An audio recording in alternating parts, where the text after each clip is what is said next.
Hello, and welcome back to Studio 21. This week, get the scoop on celebrities from George Clooney to the elusive James Bond. Plus, another installment of the very humble series, Zane's Great Glorious Gargantuan Good Giant Gaming Guide.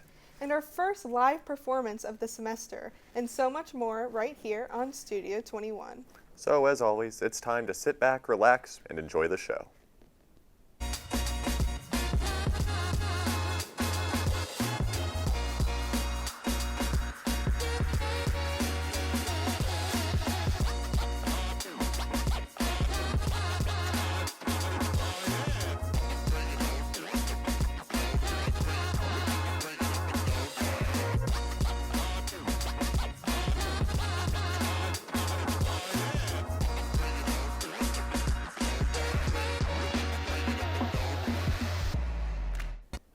Hello and welcome to another episode of Gossip Guru.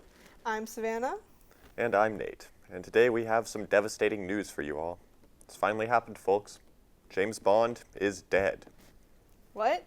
James Bond isn't a real person, and he's been played by like 700 different weird British guys. Did one of them die? No. I'm pretty sure even the ones who played Bond in the 60s are alive. As you know, the British are notoriously hard to kill. Just ask my great-uncle Ferdinand. Anyways, I'm talking about the fact that James Bond has been sold to none other than Amazon. Oh, wow. That's big news. Not shocking, though. Amazon bought MGM Studios, the company that produced the Bond franchise, back in 2022. Yeah, but the Broccoli family still controlled the rights to James Bond. I'm sorry, the who?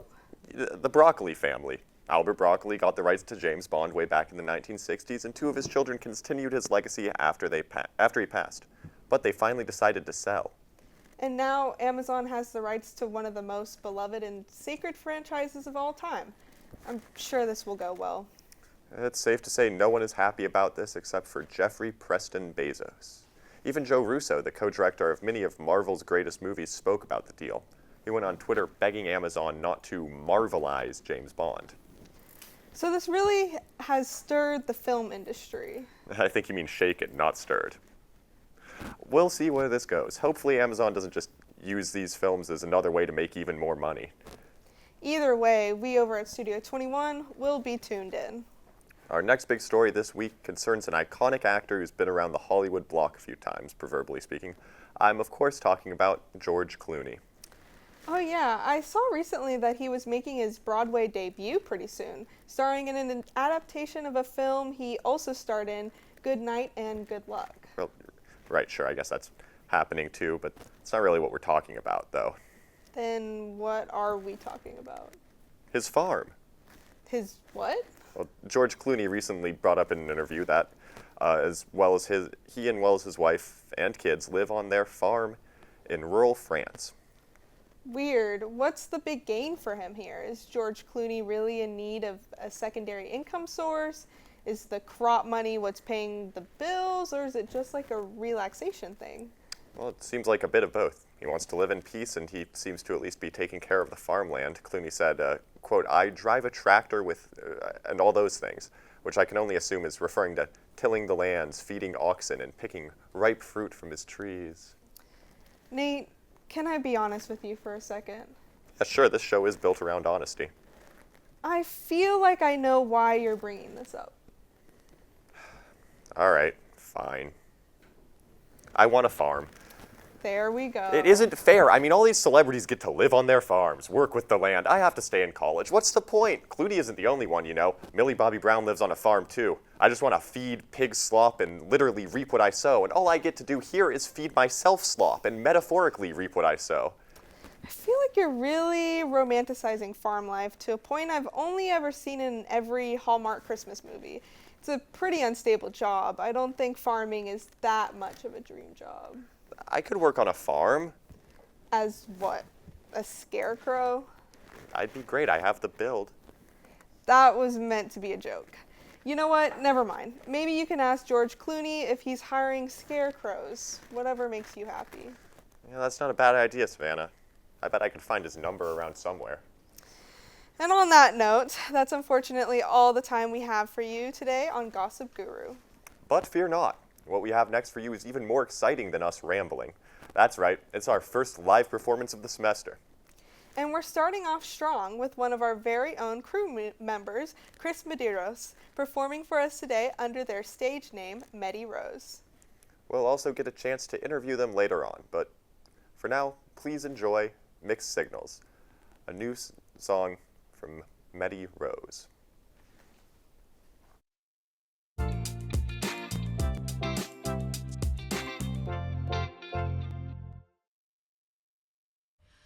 When we met, everything fell into place, like the galaxies in outer space.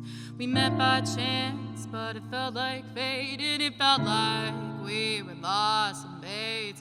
We fought like dogs in the back of the bar whenever I would do something wrong, but the patterns always changed, and it just felt just so strange.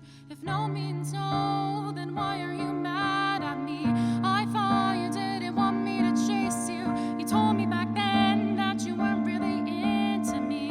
I thought you really meant what you said, yeah. Stealing my phone in the middle of the night and reading my texts out in broad daylight. You sat there, mocked me, and made me cry before telling me that I'm important in your life. Is it green or is it red? Is that smile on your face real or pretend? I somehow have to guess correctly, or you won't take matters lightly. You act like your heart's made of steel, and all of these guys are right at your heel. You tell me that they all hate me when they don't. Maybe I'm crazy. You told me you loved me after all these years, after all the heartbreak, all the tears. I sat on the seat, our little debrief on my bike as we rode along the street. You said that if I confessed, you would have seen me for the way that I wanted us just to be. But you told me you weren't into girls again and again. I was just a friend. If no means no, then why are you mad at me? I thought you didn't want me to chase you. You told me back then that you weren't really into me. I thought you really meant what you said, yeah. Stealing my phone in the middle of the night and reading my texts out in broad daylight. You sat there, mocked me, and made me cry before telling me that I'm important in your life. Is it green or is it red? Is that smile on your face real or pretend? I somehow have to guess correctly, or you won't take matters lightly. You act like your heart's made of steel, and all of these guys are right at your heel. You tell me that they all hate me when they don't.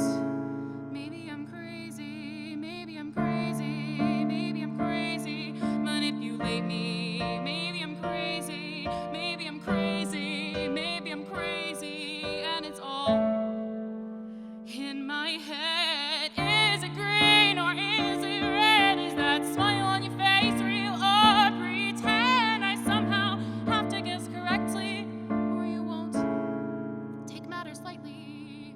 You act like your heart's made of steel, and all of these guys are right at your heel. You tell me that they all hate me when they don't. Maybe I'm crazy. Alrighty, guys, thank you so much for listening to my debut single, Mixed Signals. And now I'm going to be covering a really nice song, and I feel like y'all will like it. It's Chihiro by Billie Eilish. To take my love away, when I come back around, will I know what to say? Said you won't forget my name. Not today, not tomorrow. Kinda strange, feeling sorrow. Like a change you could borrow. When I come back around, will I know what to say? Not today, maybe tomorrow. Open up the door, can you open up the door? I know you said before you can't cope with anymore. You told me it was war, said you'd show me what's in store. I hope it's not for sure, can you open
you all at home enjoyed that set as much as I did? I absolutely loved it. Anyways, I'm Carrie. And I'm Zane. And you're watching Release Date on Studio 21. Right. Sorry. First up for today, a film adaptation of one of the most legendary horror authors' short stories, The Monkey. The Monkey, directed by Osgood Perkins and starring Theo James, Tatiana Mansley, and Colin O'Brien, released this past weekend. This film is a comedic horror film based on the short story of the same title by famed horror writer Stephen King. The film follows twin brothers Hal and Bill Shelbourne beginning in their childhood, where they encounter the titular monkey, a wind-up monkey toy that when the key is turned causes someone to die under miraculous circumstances. After a few people die and the twins figure out the association with the monkey, they lock it away at the bottom of the well. That is until the monkey returns decades later to wreak its havoc once more. Stephen King is an author with many film adaptations to his name. There are masterpieces like The Shining, great films like The Shawshank Redemption, good ones like It Part 1, and even bad ones like The Dark Tower. Now, this film isn't a masterpiece. It's also not great. It certainly isn't good. And it's not quite bad. This film is terrible. At a brief runtime of just over 90 minutes, it's not a good sign when I thought the film was winding down for its third act, when in reality, it was just shy of the halfway point. This film is exceptionally boring. If the occasional kill that, in my heavily violence desensitized opinion, is slightly above average in intensity of gore, is enough to entertain you, then you're in luck, I guess. Unless you watch the trailer, in which case, I kid you not, you've seen over half of them. This movie's entire appeal is hinged on either its lukewarm at best violence or its comedy. I'm not exaggerating when I say this. For a movie that is a comedy before a horror movie, there is not one singular funny moment or joke in this movie. In fact, this movie is written like an overly long YouTube skit from 10 years ago that was only now allowed to see the light of day. All of the jokes are such boring, cringe-worthy schlock that it makes the movie almost unbearable to watch. This is made worse by the fact that the film insists on repeating its god-awful jokes at least 2 to 3 times each, just in case you are almost having fun. The relationship between Hal and his son, during the section of the film where he's an adult, feels like soap opera-level writing of quality. That's meant to be derogatory. This also isn't aided by the fact that all of the acting, spare the lead on a few occasions, is god-awful, and when it isn't, it's just shy of mediocre. The main conflict of the film, which I won't spoil, is not only incredibly half-baked, but also has one of the laziest, clumsiest, and most nonsensical resolutions I think I've ever seen. I'm being sincere when I say it's hard for me to concisely articulate, or even have much to say about, what I don't like about this movie, because it's pretty much everything. I know I sounded like I hate this film, because I do. If you have an IQ that's roughly room temperature, I'm sure you'll love this, otherwise probably don't bother. Our next film is also a horror film and is a unique surrealistic take on the genre, Vivarium. Vivarium, directed by Lorcan Finnegan and starring Imogen Poots, Jesse Eisenberg, and Jonathan Aris, released in 2019. The plot follows Gemma and Tom, a couple looking for a place to live together, travel to a strange suburban neighborhood where everything looks the exact same. However, when the couple try to leave the neighborhood, they realize that they are stuck inside of it. While they are trying to figure out how to get out of the neighborhood, they are forced to care for a humanoid baby who they think is the key to getting out of there. I'm going to cut it straight to the chase. I did not like this film. I find it extremely disappointing whenever a unique screenplay, especially in the horror genre, is not good. And this film had one of the most interesting concepts I had seen thus far. So, where did it all go wrong? First of all, the writing was egregious. The pacing of the story was way too slow. I have to give the movie credit, but the first 30 minutes of the film was actually great, as it set up the strange world of Vivarium perfectly. However, after that, nothing exciting happens, as it was just extremely slow and dull. And do not even get me started on the main characters. I found both Gemma and Tom to be both extremely unlikable and annoying, and they did not even advance the plot at all. I know that they were written to be relatable to the audience, but they honestly felt like they were written by a 16-year-old child who was extremely annoyed with their parents. And there were several times that these characters were completely out of character, and it was extremely confusing. Next, the effects of the movie were bad. I know that this film was pretty low budget, but I do not constitute low budget for laziness. The entire film was pretty much green screened besides the interior of the house, and it looked awful. Like, there were several instances where I could see the reflection of the green screen on the character's hair and body, and that's not very good. And lastly, the ending. The film decides to do so much with the story and explains absolutely nothing. The ending of the story had no resolution or explanation, and it just felt like the writers just wanted their paycheck, and they just made up the ending and called it a day. It was so disappointing and confusing, and I left with more questions at the end of the movie than at the beginning. Heck, I did not even know that they were in a labyrinth until I looked at the film after I watched it. Like, how did they even get trapped in it? Overall, this film is bad, and it's a waste of time. I am once again extremely disappointed because this film had such a cool surrealist concept that had the potential to be a groundbreaking entry into the genre. If you want to go watch it, go ahead and watch it on Amazon Prime. But if I were you, I would do something better with your time, like building Lego flowers and putting on some good analog horror series on YouTube. To be fair, anything else is better than feeling stuck watching a movie about being trapped, because that's exactly what this movie felt for me. Luckily, we won't trap you into hearing about it any longer because that's all we have for you on release date. We'll be back for a little bit of friendly competition later, but at first, here's an exclusive interview with the one, the only, Medi Rose. Welcome back to Studio 21. I'm Savannah, and today I am joined by the wonderful Medi Rose. Hi, thank you so much for having me. For a little bit of an icebreaker to start off today's interview, if you could only listen to one album for the rest of your life, which album would you pick? This is hard. Okay, I have two. Either Hit Me Hard and Soft by Billie Eilish or Bobby Tarantino II by Logic. I don't know. They're pretty different from each other. Yeah, very so- different vibes, but Yeah. both good. And congratulations on dropping your debut single, Mixed Signals, last month. Can you tell me a little bit about the process of getting that produced and the inspiration behind the song? All right, so it all started when I was supposed to be practicing my piano for a piano lesson, and then I got a little bit carried away. It was like 2 a.m. And I wrote Mixed Signals about a homoerotic situationship friendship I had in middle and high school. What ended up happening is that we had a pretty big conversation right before college where I was like, hey, I've always liked you. And she's like, well, why didn't you ask me? Even though she told me she was straight. So that's kind of the whole message of the song is I'm like, why? And yeah, getting it produced was honestly pretty difficult because I hopped on a bunch of Discord servers trying to find producers and trying to figure everything out, because I feel like not a lot of the music industry is gatekept, but how to find a producer is complicated. Yeah, and then I started writing the song in October, and it came out in January, so yeah. Well, thank you for sharing that with us. Yeah, and I can imagine getting the producer part can be pretty hard, but glad to know that you were able to work that out. And I know that after this interview, you'll be playing an unreleased song for us. Can you tell us a little bit more about that one as well? Yeah, of course. So this song is called Bare Minimum, and essentially what happened is that a lot of my friends, they are some of the most gorgeous people I've ever met in my life, keep settling for these people who are not not it.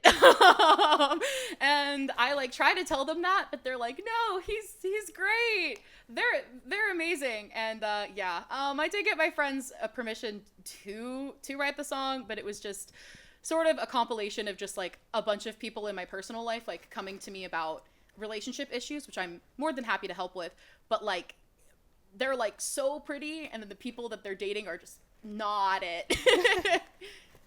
Well, what's next for you in your music journey, and where can people find you in your music?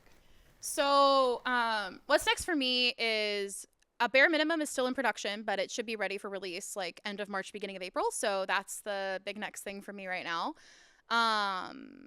In terms of anything else, we'll just have to see how it goes. And y'all can find me on Spotify and all major streaming platforms under the artist name Medi Rose. And I'm also on Instagram at Medi Rose Official Medi Rose Music. So yeah, you can find me there.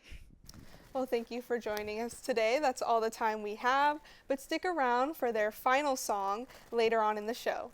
Up next, let's take a peek at the recently released Marvel Rivals game with Zane's great, glorious, gargantuan, good, giant gaming guide.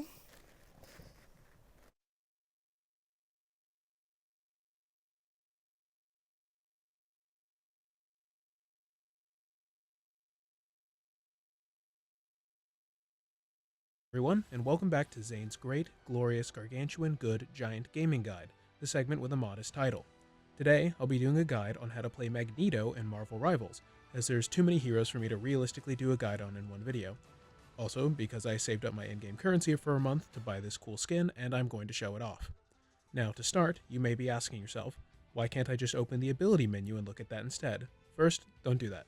Second, not only will I show you what his abilities are, but some strategies for how to use them effectively. And anyway, wouldn't you much rather have me explain it to you? To preface, all of the control terminology I'm going to be using is going to be heavily PC-centric since that's the system I play on. So, if you play on console, I don't know, figure it out. To start, Magneto's most basic ability is his left-click ability, which shoots a pretty standard projectile. This is going to be your main and most commonly used offensive ability, as there's not much more to it than pointing and clicking. It should be noted that unlike characters like the Punisher, whose projectiles travel instantaneously to their target, Magneto's projectiles have a travel time, so you'll have to lead your shots as you make them. If you're at all familiar with shooter games, this shouldn't be an issue. Next up, Magneto's right-click ability. This is pretty similar to his left-click in that it's a singular projectile with travel time, but with a few key differences. 1. This attack has 3 levels of charge it can be at. With each level, you deal more damage than the last, and at the third and highest level, it has a knockback effect when it hits an enemy. This can be used to create much needed space between your enemy and yourself, or do funny stuff like what I did to this Moon Knight. Also be aware that this ability is unusable until it hits at least level 1 charge. You can wait for it to charge over time, or speed up the process by using the next ability we're going to cover. Next, Magneto's E and F key abilities. Now, despite being mapped to 2 different buttons, these 2 abilities do the same thing, just to different people. This ability creates a personal shield around either you with the F key, or an ally with the E key. This enables you to save a low-health ally from death, shield yourself from the same situation, or give yourself some additional leverage when charging an enemy. Importantly, the more damage that the shield receives, irrespective of whether it's applied to you or an ally, the faster your right-click attack recharges, so be sure to cycle between them strategically, like pushing back an enemy's tank and giving an allied Wolverine a shield to charge them so that by the time they're back up to the front lines, you're recharged and can push them back again. The next ability is Magneto's Shift ability, which is a large shield that covers a great deal of horizontal space in front of you. This shield, unlike others such as Doctor Strange's, has unlimited health, and in turn is on a brief time limit. This doesn't make it useless, however, as this unlimited health makes it vital to countering almost every high-damaging enemy ultimate in the game, as well as a select few others. Iron Man, Doctor Strange, Spider-Man, or even another Magneto, this shield, if well-timed, has the ability to mitigate these ultimate attacks entirely. Next up, Magneto, like every other character, has his ultimate attack mapped to the Q key. Magneto's ultimate is special, as it's one of the few in the game that can instantly defeat essentially any healer using their ultimate. The way it works is Magneto rises into the air and begins to absorb the enemy's projectiles that are fired in a rather large radius around him. This metal ball that forms deals more and more damage the more projectiles it absorbs, as well as the longer you hold it before firing. Be careful, however, because if you run out of time, the ball will be thrown without your input, or if you absorb too many projectiles, you lose it entirely and it doesn't get thrown at all. It can be used to absorb and throw back high amounts of damage for easy kills, hard counter healer ultimates, or simply to absorb a powerful ultimate long enough for an ally to get the kill. Thanks, Balzac. And finally, Magneto's team-up ability with his daughter Scarlet Witch.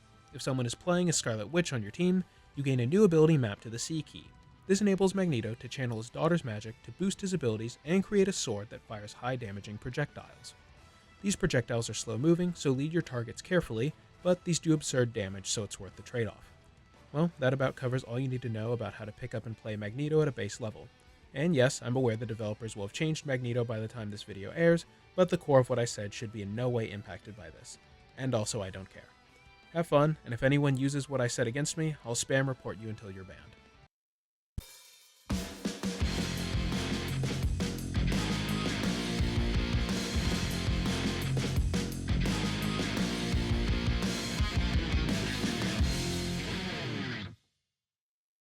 I wasn't kidding about that last part either. If I continue to lose my rank games, I'm going to have a psychotic breakdown. Anyways, welcome to a little bit of friendly competition.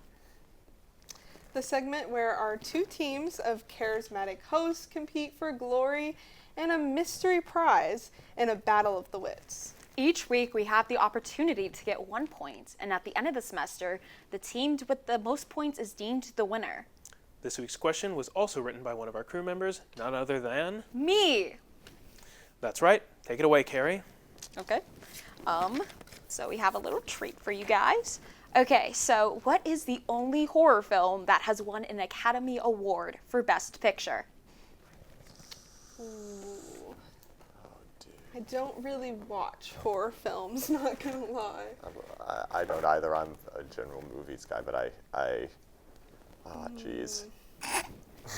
You could throw The out. Shining is my best guess, but I doubt it's that. I feel Not like a that's bad not. guess. That's not a bad guess. Unfortunately not. It should be, though. But Yeah. It's The Silence of the Lambs. Oh. Yeah. Yeah, that's more of a thriller anyways, I feel like. So I feel like the question's wrong. I reject the premise. Yeah, I totally get it. I mean, Silence of the Lambs, great movie, but honestly, Shining should have also won Best Picture. But oh well, the Oscars are rigged anyways. Your turn. Who is the highest annually paid actor in Hollywood Oh my as of God. 2023? I'm trying to think of like popular actors right now.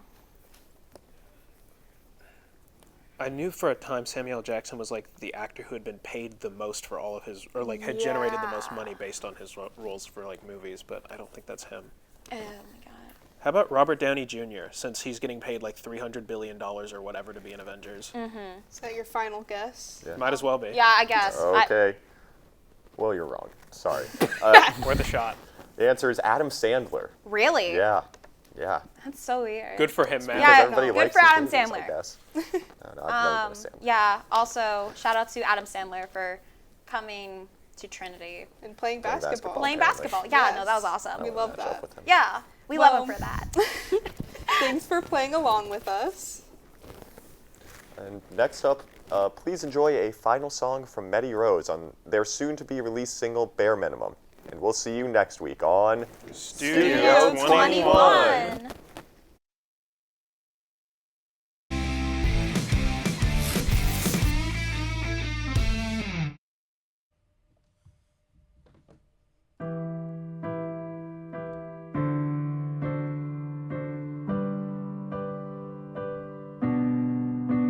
When you meet a new guy, I get scared.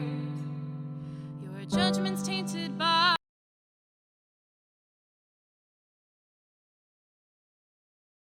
the crisp winter air. You're like a 10 and he's maybe a 4. If I feel like being nice, maybe I'll add more. He's just another dude, he's not that special. He might be handsome, tall, and somewhat cordial. Please don't settle now. I know you know how. Look me in my eyes and tell me that you're pretty. And please don't compromise. You're so pretty and you're so kind. I promise times are running out. You're just still young. Are you in love or is it just the bare minimum? Raise the standards, girl, you deserve the world. Is he really that cute or is he just not ugly? Does he really fit the bill or are you pretending? She says he calls her pretty and it makes her smile. They talk like two best friends that haven't caught up in a while. She asks how does he like her, but isn't it obvious? Who dug her self-esteem a grave down in the bush? Please don't settle now. I know you know how. Look me in my eyes and tell me that you're pretty. And please don't compromise. You're so pretty and you're so kind. I promise times are running out. You're just still young. Are you in love or is it just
you guys so much for tuning in to Studio 21 today.